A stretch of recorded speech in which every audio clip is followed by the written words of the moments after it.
News media తెలుగుకి స్వాగతం. బాపట్ల జిల్లాలో చీరాలలో 75వ రాజ్యాంగ దినోత్సవ వేడుకలు ఘనంగా నిర్వహించారు. ఎన్ బాబురావు, లింగం జయరాజు, గుమ్మడి యేసురత్నం, దినరా తదితరులు పాల్గొన్నారు. అంబేద్కర్ గారి నాయకత్వంలో రాజ్యాంగ కమిటీ ఏదైతే ఉందో రాజ్యాంగ కమిటీ భారత రాజ్యాంగాన్ని రాసి ఈరోజు పార్లమెంట్ కి సబ్మిట్ చేసిన రోజు, ఈ పార్లమెంట్ కి సబ్మిట్ చేసిన సందర్భంలో డాక్టర్ బిఆర్ అంబేద్కర్ గారు అన్న మాట, భారతదేశం విభిన్న వైవిధ్యాలతో ప్రపంచంలోకి మనం అడుగు పెడతా ఉన్నామని చెప్తున్నారు.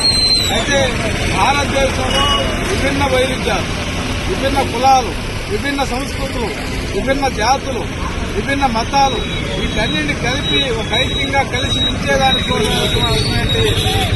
భౌగోళికమైన పరిస్థితి ఏర్పాటు చేసే విధంగా ఈరోజు రాజ్యాంగం ఆ విధంగా పొందవచ్చేది.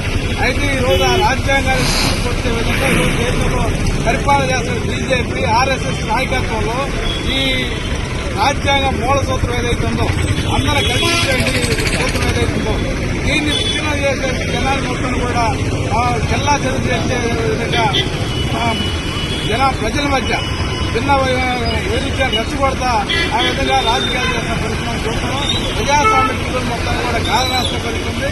ప్రజాస్వామ్య పద్ధతిలో ఎవరు ప్రశ్నించినప్పుడు కూడా వాళ్ళ మీద తాడు నిలబడిన పరిస్థితుంది, వాళ్ళ మీద అనుసరించి కేసులు కట్టిన పరిస్థితుంది.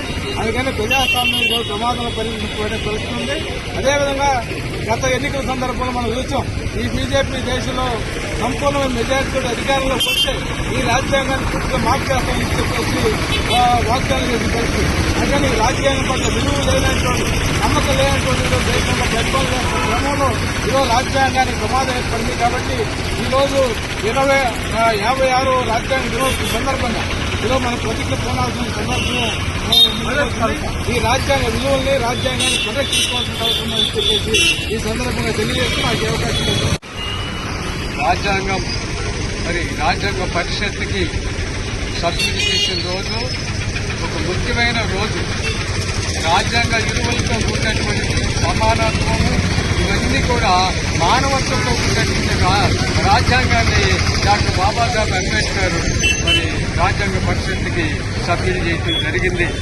అయితే ఆ విలువలు మాత్రం అమలు చేయడానికి ఈ పాలక పక్షాలు ప్రజల మీద ప్రేమల్లో కక్షంలో తెలియదు కానీ రాజ్యాంగం అమలు చేయటంలో వెనుకబడి ఉంది. కనుక పిచ్చి మతాలు, పిచ్చి కులాలు, ఈ రకంగా కులాలు, మతాలు పేరిట రాజ్యాంగాన్ని అమలు చేయాలని చెప్పి ప్రయత్నం చేస్తా ఉన్నారు డాక్టర్ బాబాసాహెబ్.